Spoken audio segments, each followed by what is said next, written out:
5월은 가족들을 돌아보고 소중함을 깨닫는 달이죠. 그런데요, 이때만 되면 유독 힘겨운 사람들이 있습니다. 아빠, 벌써 봄이네.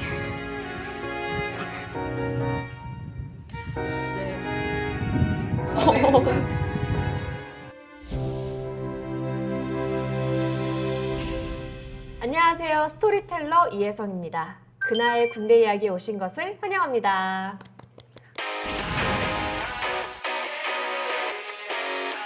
안녕하세요, 솔빈입니다.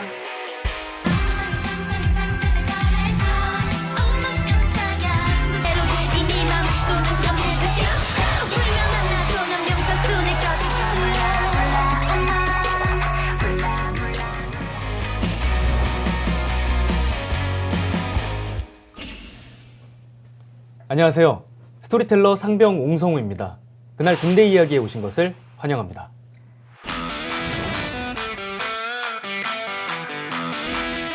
안녕하세요, 지수연입니다.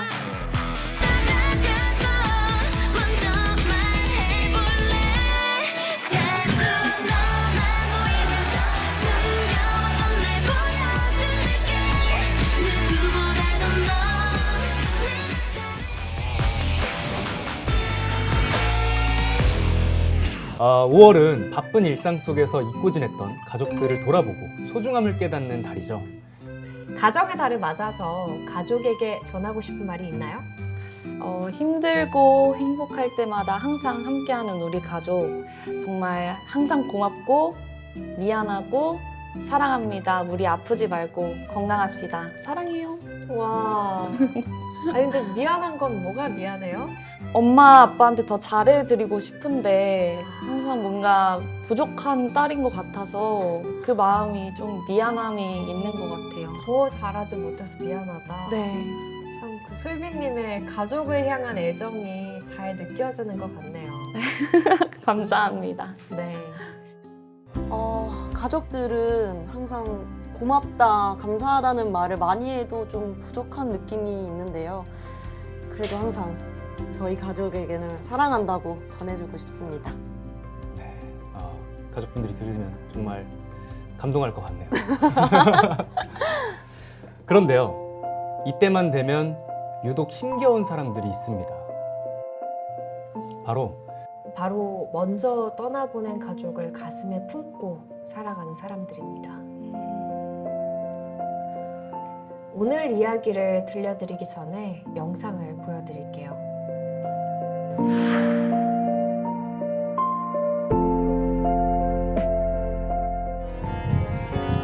해가 빛나는 봄에 아빠, 벌써 봄이네.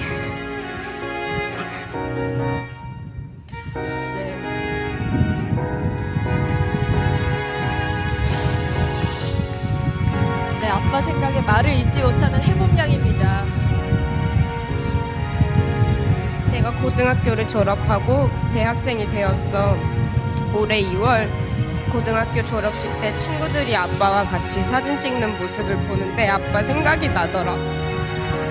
이토록 빛나는 3월의 봄, 해가 빛나는 봄이라는 뜻을 가진 아빠의 막내딸 해봄이는 다른 새내기들처럼 가슴 설레고 마음 따뜻해야 하는데 왠지 무겁고 괜히 조금 슬퍼지네.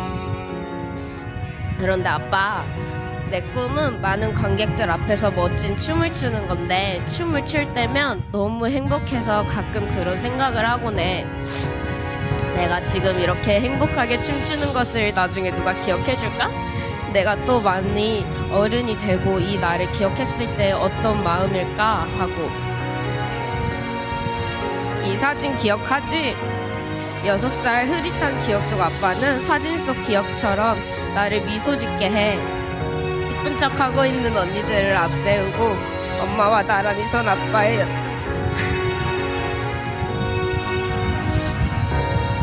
그날 내가 그린 V처럼 아빠도 행복한 날이었겠지? 고마워 아빠. 아빠를 자랑스럽게 여길 수 있고 아빠를 존경하는 사람으로 기억되게 해주어서. 이 따뜻한 봄에 아빠와 함께 활짝 피어날 테니 날 꼭 지켜봐줘. 꽃이 많이 핀 날 아빠의 빛나는 봄 햇살 같은 내가 목소리처럼 찾아갈게. 아빠의 젊고 멋진 인생 닮은 자랑스러운 아빠의 막내딸이 춤추듯 고백할게. 잘하고 있고 또 앞으로도 잘 해낼 거니까 너무 걱정은 하지 마. 항상 꼭 지켜보고 꼭 응원해줘. 아빠가 내게 아주 커다란 힘이라는 거 꼭 알았으면 좋겠어. 아빠 사랑해요. 아빠. 아빠의 막내딸 김혜범 드림. 어떡해. 감사합니다. 감사합니다.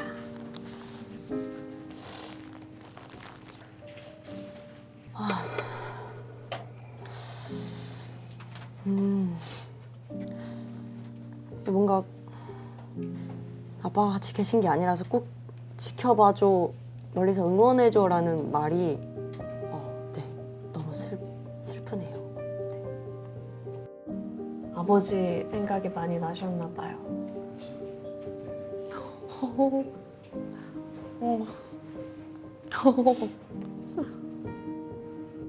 어떠셨어요? 보시고 나서. 방송이라서 약간 울음 참아야 돼, 안 돼 하면서도 계속 참아지지가 않아서 너무 마음이 아팠고, 아빠를 생각하면서 해맑게 얘기하는 모습이 좀 울컥하더라고요. 맞아요. 네. 항상 아버지가 마음속에 있을 것 같다는 생각을 했어요.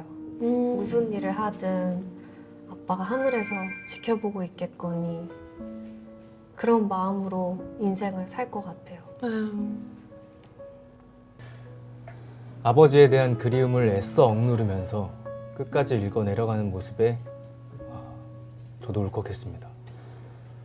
이 모습을 보셨다면은 막내딸이 언제 또 이렇게 커가지고 아빠한테 편지까지 썼냐 하면서 되게 대견해하셨을 것 같아요.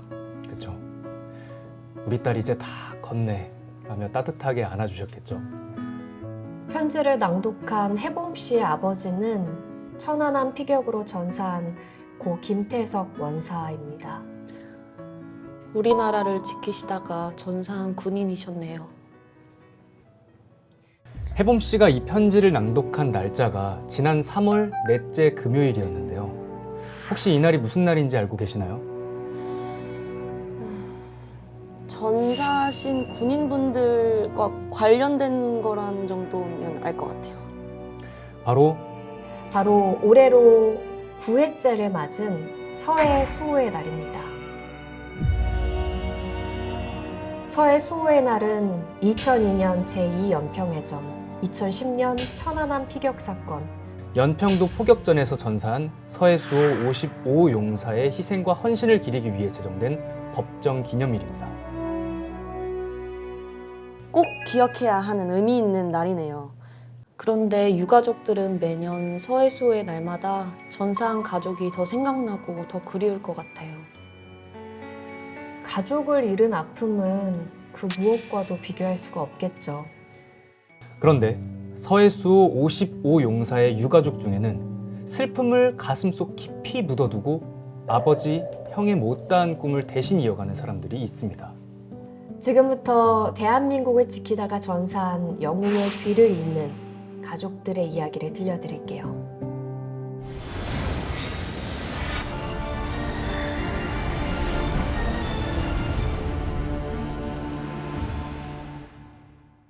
오늘 이야기의 주인공은 모두 3명인데요.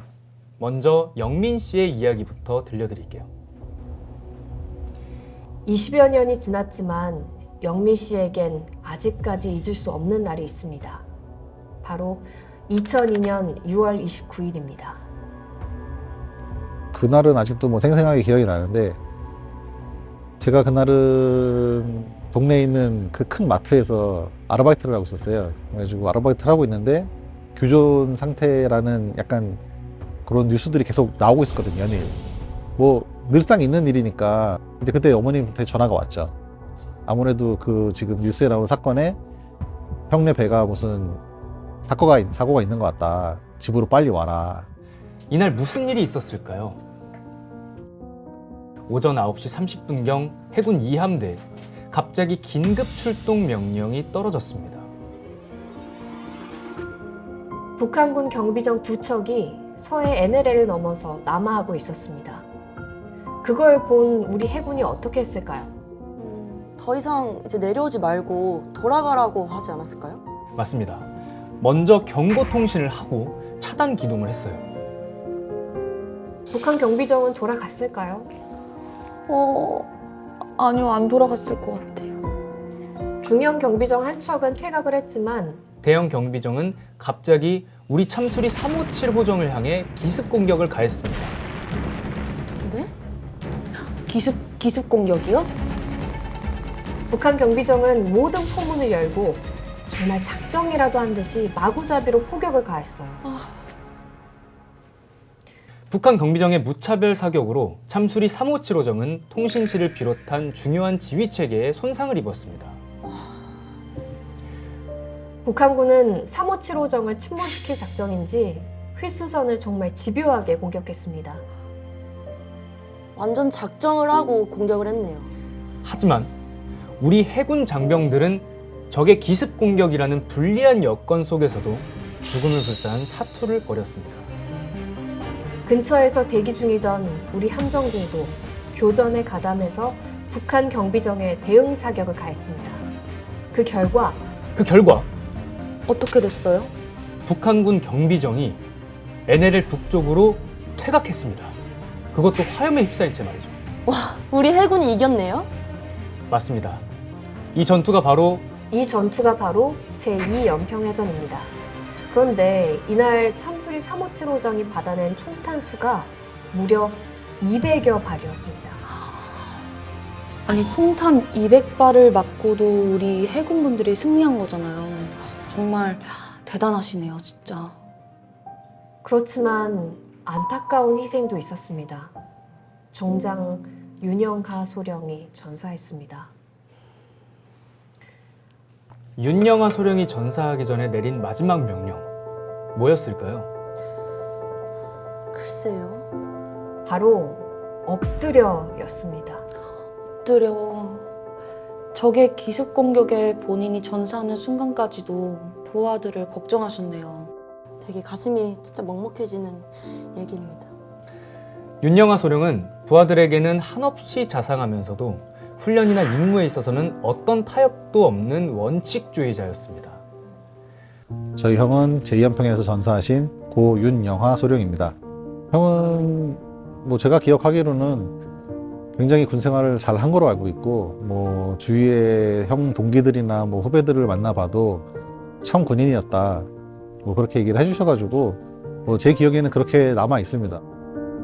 4살 터울의 형 윤영하 소령은 뼛속까지 참 군인이었습니다. 평생을 대한민국 바다에 바치려고 했을 정도로 조국과 해군을 사랑했습니다. 그래서 제가 이제 군대 입대하고 이병 때 우묘국을 근무했거든요. 근데 같이 근무하시던 군의관이 제 허리를 보더니 이 정도면 제대로 할 수 있을 것 같다, 한번 집이랑 얘기를 해봐라 그래가지고 형이랑 어렵게 연락이 돼서 얘기를 했더니 제대는 절대로 안 된다.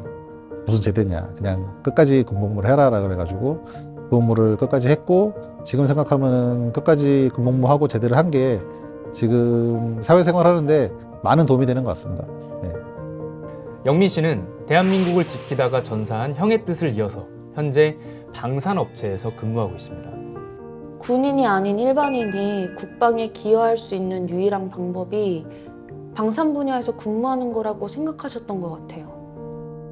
지금 10년째 지금 보안 업무로 지금 업무를 하고 있는데, 방산업이라는 자체가 지금 국가의 중요한 무기를 만들고 또 전쟁에 대한 방어를 하고 이런 거를 하는 거기 때문에, 전투에서 돌아가신 형의 뜻을 이어가지고 나라를 지키는 일을 하는 지금 이 회사에 다니는 게 한편으로는 자랑스럽고, 부모님께서도 이 회사에서 열심히 하는 게 형의 뜻을 잇는 길이다라는 말씀을 하신 것 때문에 가슴에 그거를 품고 주어진 업무에 또 열심히 하고 있습니다. 당시 참수리 357호정에는 모두 27명의 승조원이 탑승하고 있었는데요. 그중에 19명이 부상을 당했고 정장 윤영아 소령을 포함해서 6명이 전사했습니다. 전사한 유경사 중에는 20mm 발칸포 사수였던 조천영 상사도 있었습니다. 조천영 상사는 북한군의 공격에 맞서서 끝까지 한 포의 방아쇠를 잡은 채 응전하다가 전사했습니다. 아, 진짜 전사하는 순간까지 군인으로서 임무를 다하셨네요. 그런데 당시에 조천영 상사에겐 100일이 갓 지난 딸이 있었습니다. 지금은 20대가 된 조천영 상사의 딸은 어떻게 지내고 있을까요? 안녕하십니까. 북양대학교 해군학군단 70기 조시은입니다. 저희 아버지는 2002년 제2연평해전 당시 전사하셨습니다. 100일밖에 되지 않은 저에게 아버지에 대한 기억은 없습니다. 하지만 저는 아버지를 국민과 나라를 지키기 위해 전사하신 자랑스러운 군인이라고 생각하며 성장해 왔습니다. 자랑스러운 저희 아버지의 뒤를 이어 중학생 때부터 저의 꿈이었던 해군의 길을 선택하게 되었습니다. 와, 진짜 너무 멋있습니다. 해군이셨던 아버지의 뒤를 이제 딸이 이어가는 거잖아요. 따님의 사명감도 너무 멋지고 아버지께서 살아계셨다면 정말 따님을 자랑스럽게 생각하셨을 것 같아요. 맞아요. 아버지가 목숨으로 지킨 바다를 지키고 싶어서 해군의 길을 선택했다는 시은 씨는 2025년 3월에 해군 소위 임관을 앞두고 있는데요. 해가 갈수록 아버지를 닮은 군인의 모습을 갖춰가고 있습니다. 군인은 국가와 국민을 위해 존재하며 나라를 보호하기 위해 충성을 다할 수 있다는 사명감을 가지고 있어야 하는 사람이라고 생각합니다. 앞으로 더욱 단단하고 국민들이 나라를 믿고 맡길 수 있는 든든한 장교가 될 수 있도록 최선을 다해 노력하겠습니다. 감사합니다. 진짜 정말 멋지네요. 그러게요. 서해 수호의 날이 언젠지 기억하시죠? 그럼요. 3월 네 번째 금요일이요. 맞습니다. 그런데 왜 서해 수호의 날은 특정 날짜로 지정되지 않았을까요? 한 가지 사건이 아니라 제2연평해전, 천안함 피격 사건, 연평도 포격전 이렇게 세 가지 사건이 벌어졌기 때문에 특정 날짜로 정하지 않은 게 아닐까요? 역시 정확하게 알고 계시네요. 그렇다면 왜 3월 네 번째 금요일일까요? 바로 세 가지 사건 중에서 전사자가 가장 많았던 천안함 피격 사건이 일어난 날을 기준점으로 삼았기 때문이에요. 천안함 피격 사건이 3월 26일에 일어났으니까 네 번째 금요일이네요. 맞습니다. 제2연평해전에서는 6명이 전사했고 연평도 포격전에서는 2명이 전사했습니다. 천안함 피격 사건에서는 46명이 전사했고요. 정말 많은 분들이 전사하셨네요. 도대체 천안함에서 어떤 일이 벌어졌길래 46명의 해군 장병이 전사했을까요? 2010년 3월 26일 천안함 승조원들은 여느 때와 다를 것 없이 백령도 인근 해상에서 경계 작전 임무를 수행하고 있었습니다. 그런데 갑자기 엄청난 굉음이 들리더니 함정이 오른쪽으로 기울기 시작했어요. 깜짝 놀란 승조원들은 함정 외부로 나왔는데요. 정말 눈으로 보고도 믿기 어려운 장면을 목격하게 됩니다. 뭐가 보였나요? 천안함이 두 동강이 나 있었어요. 함수와 함미로 쪼개졌고 함미는 이미 바닷속에 가라앉은 상태였어요. 천안함을 두 동강으로 쪼개버린 물체가 혹시 뭔지 알고 계시나요? 북한 소행이라는 것 정도는 알고 있어요. 바로 북한 해군 잠수정에서 발사된 중어뢰였습니다. 그럼 기습 공격을 했다는 거네요. 맞습니다. 이날 구조된 승조원은 58명이었습니다. 천안함에는 모두 104명의 승조원이 탑승하고 있었는데 사건 다음 날부터 실종된 승조원들을 찾기 위한 탐색 구조 작전이 시작되는데요. 안타깝게도 귀환한 장병은 없었습니다. 오히려 더 안타까운 일이 생겼는데요. 구조대원 한 명이 전사한 거예요. 해군 특수전 전단 소속의 한주호 준이었는데요. 53살이라는 나이에도 불구하고 아들 같은 장병들을 구하기 위해 얼음장 같은 바닷속으로 뛰어들었고 저체온증으로 실신했어요. 어떡해. 응급수술을 받았지만 다시는 돌아올 수 없었습니다. 어떡해. 고 한주호 준이의 딸 한태경 씨는 아버지의 뒤를 이어 해군에서 군무원으로 근무하고 있습니다. 대를 이어서 국가를 위해 희생하는 모습이 정말 감동적이네요. 그렇죠. 정말 대단한 결심이 아닐 수 없죠.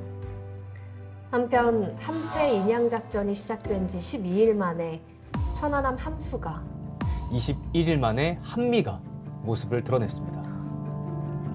한미 절단면 기관조종실에서 항구의 시신이 발견됐는데요.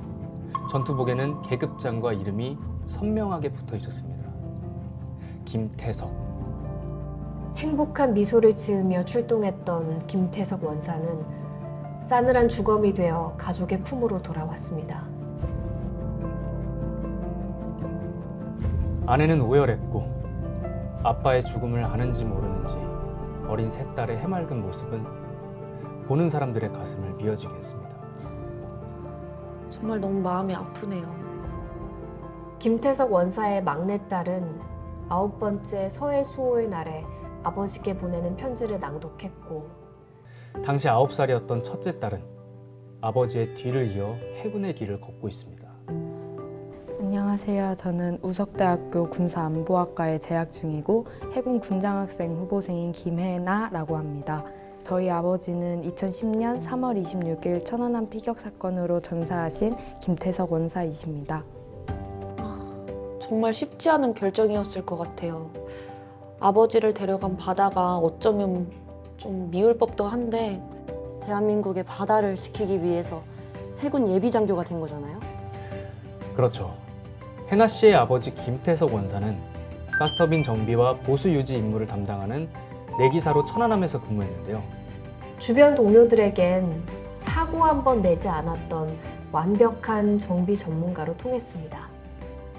같이 배 타셨던 분들한테 들은 바로는 되게 군인의 정석이신 분이라고 들었고 자신의 일은 진짜 오차없이 완벽하게 해내셔가지고 이제 천안함 타실 때 내기사로 상도 받은 걸로 알고 있습니다. 아버지가 정말 자랑스러울 것 같아요. 한편으로는 아버지와 함께한 기억이 많지 않다는 게 너무 안타깝고 마음이 아픕니다. 애석하게도 아버지에 대한 기억이 많이 남아있지 않지만 해나 씨는 막연하게 아버지를 닮고 싶다는 생각에 오로지 해군의 길만 보고 달려왔습니다. 저 아버지처럼 자신의 일을 완벽하게 수행할 수 있는 군인이 되고 싶고 그 아버지의 그 딸 같은 그런 김태석 원사 딸답다는 이야기를 듣고 싶습니다. 제가 곧 대학 졸업을 하고 인관을 앞두고 있는데 많은 것을 바라진 않지만 딱 아버지만큼만 할 수 있게 응원해달라고 말씀드리고 싶어요. 오늘 이야기를 듣고 어떤 생각이 드셨나요? 계속 저라면 어땠을까? 나라를 위해서 또 계속 뜻을 이어서 할 수 있었을까 하고 질문을 하면서 듣게 되었던 것 같은데 정말 너무 대단한 것 같습니다. 어떻게 말을 해야 될지 모를 정도로 많은 생각이 스쳐 지나가는데 감사한 마음이 제일 먼저 드네요. 네. 고 윤영아 소령, 고 한주호 준이, 고 김태석 원사, 고 조천영 상사를 포함한 서해 55 용사는 확고한 신념과 의지로 대한민국의 바다를 지키다가 장렬히 산화한 영웅입니다. 그들 뒤에는 영웅들의 뜻을 이어서 어려운 길을 선택한 가족들이 있습니다. 이렇게 지켜지는 대한민국입니다. 오늘 소개한 가족들 말고도 우리 곁에는 영웅을 떠나보내고 남겨진 수많은 가족들이 있습니다. 영웅들을 떠나보낸 아픔을 겪은 가족들을 위로할 수 있는 마음 따뜻한 가정의 달이 되었으면 좋겠습니다.